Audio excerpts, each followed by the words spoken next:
Good morning, everybody. It's a bit rainy this Saturday morning. It's a bit, well, it's to be expected this time of year, to be honest. It's pretty grim. It's stopped raining now, but a couple of hours ago, it's like absolute hell on earth, so to speak, if I can coin that phrase. So I've got my coffee here, just to wake up, and I'm going to be talking to you about some of the traps, so I can describe it like that, of this life in a kind of Christian context, and some of the things that Jesus warns about in this life. So I've drawn up a bit of a list. I've got it in front of me, I've got it on the screen, and I've got it on my phone as well. Some of the common things which catch us all out at some point throughout our lives. We could be aged 11, we could be aged 25, we could be aged 35, 45, 55, whatever it is. There are certain things that, temptations which kind of lie in wait for us to catch us out. And I've got, as I said, made a bit of a list, got some of them here. So, it's not, you probably wouldn't hear somebody in a pulpit in church or, some kind of, bishop or something reading this kind of list out, but these are the things which cause people to stumble and fall and make errors of judgment, basically. So in no particular order, although they are in an order, but you know what I mean, but it's not a set order. Any of these things can catch anybody out at any time. So the first one is like lust stroke sex. It's a massive one. All these kind of intersex relationships and stuff like that. Sex outside of marriage, and I understand that when people are young, they don't regard that as an issue. But with somebody I know, who reasonably well. It's like a girl, she's quite pretty. She had a couple of kids already, and she had a crazy wild night, and she's ended up with another baby, and she can't afford to look after it. I mean, it's going to be a struggle. I mean, I think she knows she's made a mistake. If I can phrase it like that, she knows it. Everyone knows it. Because now, any guy's going to think, more than twice about, taking on responsibility for 3 kids and a baby who's like, less than 6 months old. So whilst the thrill of a moment might seem great, everything's got consequences, especially sex. When people are young, I just think it's about the thrill of a moment and the climax, and reaching the peak and all that kind of stuff. But ultimately, there's a reason why, in biblical terms, religious terms, Christian terms, many religions, not just Christianity, sex before marriage is something which is kind of, well grounded in those religions. So look, that's number one on the list. There's also this like homosexuality stuff. Now everyone's got a different take on that, but it's not the original divine design that God ordained when he created creation or the world. If everyone was homosexual, nobody would ever be born, would they? Okay, so let's move on from that one. So the next one is like money and wealth. The trap of just believing that you're creating your own success and that you're self-sufficient, and that the more money you have, the safer you are. I mean, there's countless millionaires and billionaires who've died as a result of the love of money, basically. I mean, there's many different everyone dies, at the end of, everyone dies, but what I'm trying to say is, some of these people who are really rich, maybe they imagine it as like an unscalable wall, that they're this city, and because they've got so much money, there's this kind of wall around them which is unscalable. But it's absolutely not true. I mean, think of people like Robert Maxwell, and I could literally go to Google and print off a big list of multi-millionaires who've had so much money, not knowing what to do with it, and they died early for whatever reason. So money and wealth, you know, Jesus says, like, you know, money is the root of all evil. And you know, we see that in society, don't we, how people, you know, will kind of take somebody else out, or you know, put them out of business, and just so they can stay in business and make more money and have more turf and, you know, more territory and stuff, more sales. So yeah. Okay, next one on the list is fame, celebrity, you know, social media stardom. You know, we live in a world where everyone wants to be on social media. You know, I'm on it as well, because you know, it's kind of ties in with my work sector, digital marketing. But you know, a lot of people are on it. You know, especially, you know, a lot of women are on Instagram and TikTok, and you know, they want to you know, be super famous and have the most sort of subscribers and followers and likes and stuff. So a slight sip of a coffee there. So that's like a growing trend, and you know, I think it's commonly understood that, you know, if there's like a pretty girl or a pretty woman, you know, they're much more likely to get followers and likes and subscribers, because a lot of men, you know, want them basically, you know, in the kind of relationship stroke sexual context. So, you know, that's why they do well, and you know, it kind of builds this pride within them that, you know, they were born to be better than everybody else, and to, you know, be the best influencer and all this kind of stuff. Now compared to, I mean, I've got what have I got? I've got like maybe 10,000 subscribers, 1,300 on YouTube. The rest of them split across like X and LinkedIn and places like that. But you know, they're mainly like business people, to be honest. And you know, like, I'm past the stage of keeping up with the Joneses and, you know, trying to, you know, get, you know, 96,000 subscribers and stuff, because I believe it's about quality, not quantity. So, but some of the younger people, not just younger, but there are other people, categories of people who just believe it's all about, you know, the numbers, and that's going to equal monetization and all the rest of it. And yeah, I mean, just getting back to that celebrity thing, you know, this reality TV stuff that's online, you know, it kind of programs everybody in a kind of unaware, sublime way, and preps them to want to be like that, and they believe that they need to be like a model or an Instagrammer, or, you know, that type of thing. It's just the kind of, you know, ultimately what I'm saying is, like, these paths don't lead to, everybody dies, you know, at some point, you know, especially from a body, you know, it's often said in Christianity, if spirit lives on, it's just a question of where you're going to, if that makes sense. You know, are you going to be with God, or are you going to be separated from God's presence? So that's certainly what the Christian religion teaches, that spirit lives on. It's just a question of where do you go? You know, do you go to heaven, or do you go somewhere else? So depending on, you know, whether you've been forgiven by God and believe in God and all that stuff. So the next one, drink and drugs. So, you know, a lot of people get taken down by that. You know, like it's people I know locally, you know, can't get through a week or a day without drinking a beer or buying a crate of lager from a local shop. And, you know, it's a tragedy. You know, some of the local people around here, some of them have died from, you know, drinking themselves to death. And, you know, some of the ones who still do it haven't died. Maybe they've got liver cirrhosis of the liver, and, you know, it's like they're medicine to get through the day. And that's like a trap, because it's like a dependency. I mean, there's a big difference between, you know, having a few drinks on holiday for 2 weeks of a year, you know, in the Mediterranean with your friends or your partner or whatever it is, as opposed to, you know, having to drink day in, day out, week in, week out, month in, month out, year in, year out, just to get through life. You know, that's like an addiction.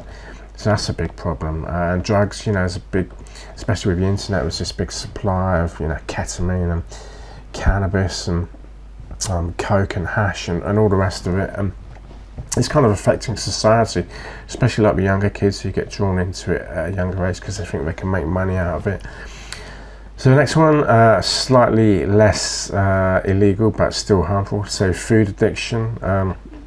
You know, obviously it's not illegal, but, you know, a lot of the stuff on sale in our supermarkets, you know, many of us would agree is, you know, unhealthy. depending on what it is. You know, a lot of us aren't buying, you know, fresh fruit and veg. We're not cooking from fresh anymore. We've been programmed to kind of just be lazy and buy microwave meals and ready-made snacks and processed foods. Ultra processed foods is a term that's banded around in the industry. And you know, if you're not going to the gym, if you're not cycling, running, walking or swimming or whatever it is, and you're not burning those carbohydrates and you're just putting on weight, and gradually that builds up. We see it in the UK, we see it in America, we see it in other countries as well.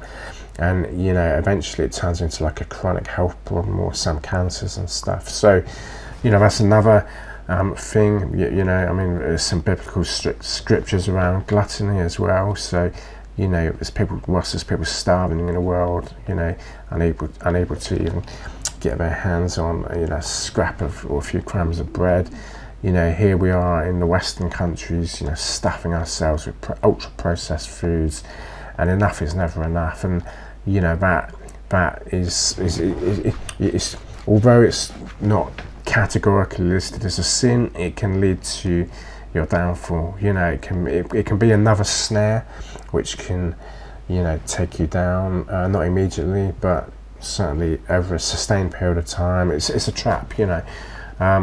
Okay, so the next one on the list, I'm just reading these from my phone. I made a bit of a note earlier.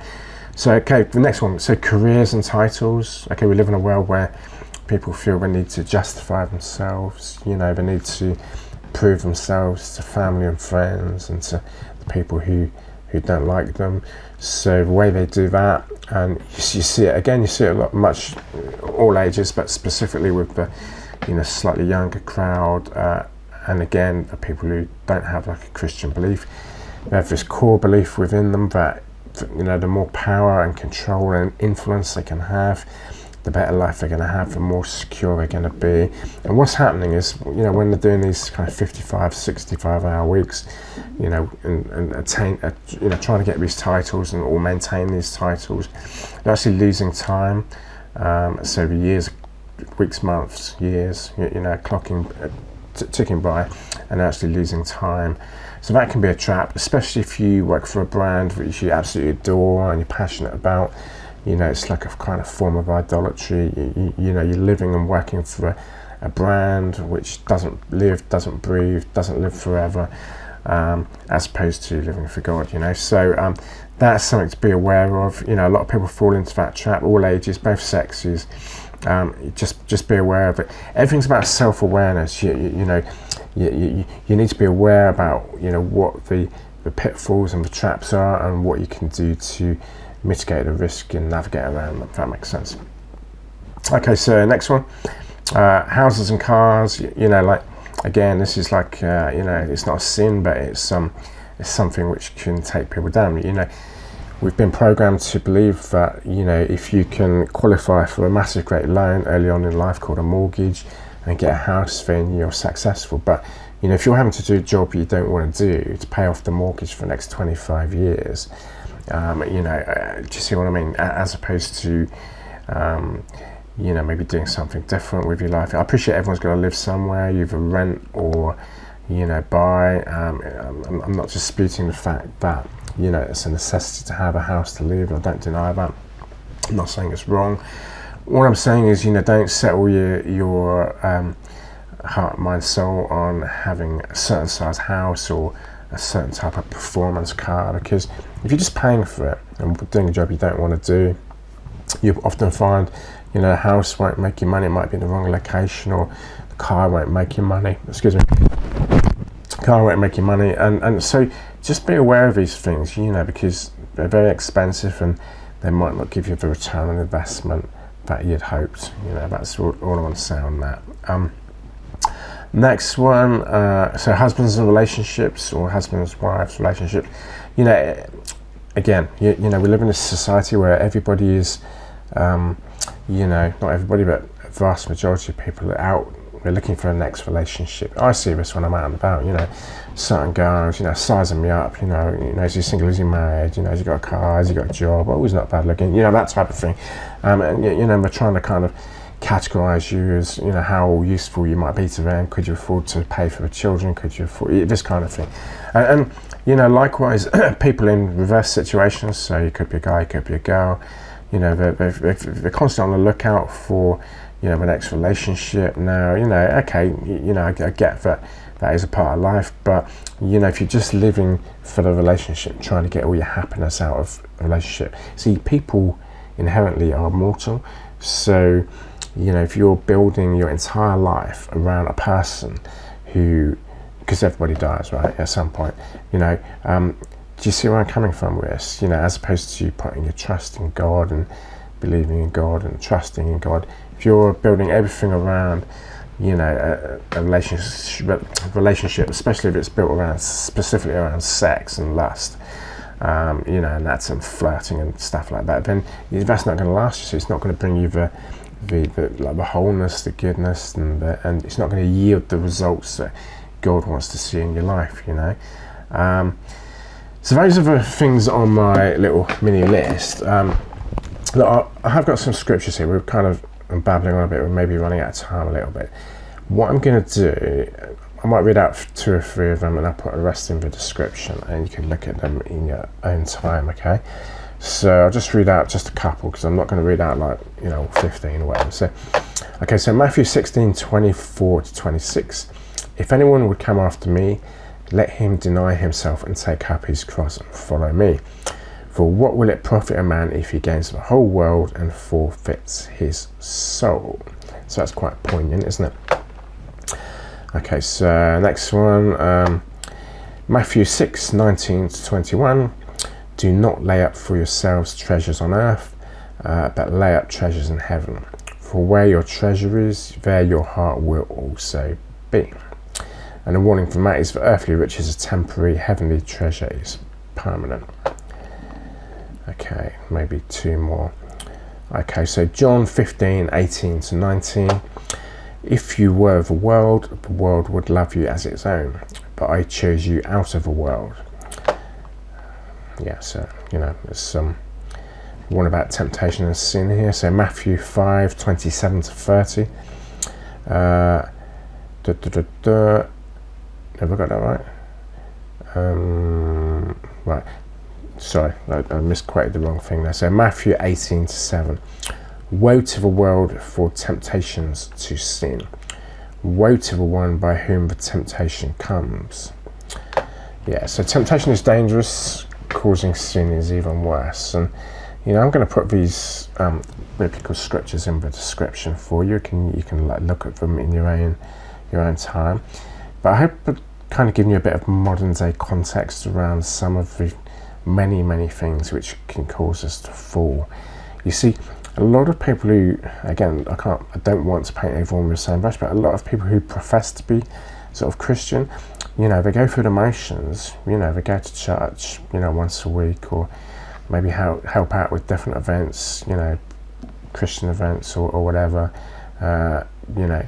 Likewise, you know, you could be from another mainstream religion like Catholicism, or you could be a Jew, you could be, you know, Muslim or something like that. And, you know, if you're not actually living it and breathing it, then, you know, maybe you're just trying to follow the rules without actually embracing it properly and living through the religion's power, you know, so power of God.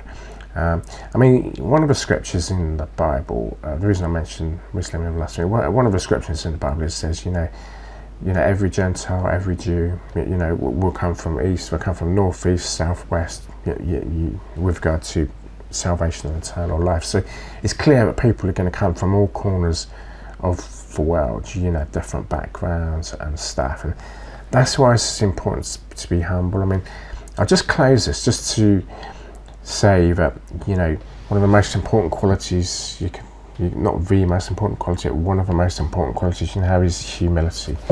You know, there's no room for any pride. Nobody knows it all. Nobody's ahead of everybody else. And you do see this in the churches as well. You know, sometimes you go to like a church service and nothing will be spoken, no words will be said, but there's this kind of atmosphere in the air that, you know, one person is more important or more decorated or more ranked than, you know, some of the people sitting before them. So just, you know, stay humble, You know, Jesus warns against pride. That's what caused Satan's downfall. And if you just try and avoid being tempted into sin, you know, because, you know, once you're in that door, and if I can describe temptation as like a sort of consenting to it, if I put it like that, you know, then all kinds of sins come through that gateway. You know, it's very, very dangerous. And, you know, yeah, I've got a lot of experience with this. You know, once you sin, you know, it could be something which you think is like harmless, like a bit of sexual fun, or, you know, ripping somebody off, or whatever it might be. It could be a multitude of things. But once you do that and you open that door to that gateway to sin, you know, the enemy can get in. And then, you know, if you don't repent of it and you keep yielding to it and lapping it up, you know, the threat gets bigger and bigger. You know, it's really dangerous. So look, thank you for sparing a bit of time today to watch the video. I try and make my videos kind of modern day, you know, in the sense that, you know, I don't want to be just reading, you know, out of the Bible and stuff. I want to kind of add a bit of context to it. But hopefully you've got some good ideas there, some good things to think about, and they're definitely true, the things I've mentioned. So enjoy the rest of your day, and have a great weekend, and maybe I'll make another video next week. Take care, and I'll see you soon. Bye.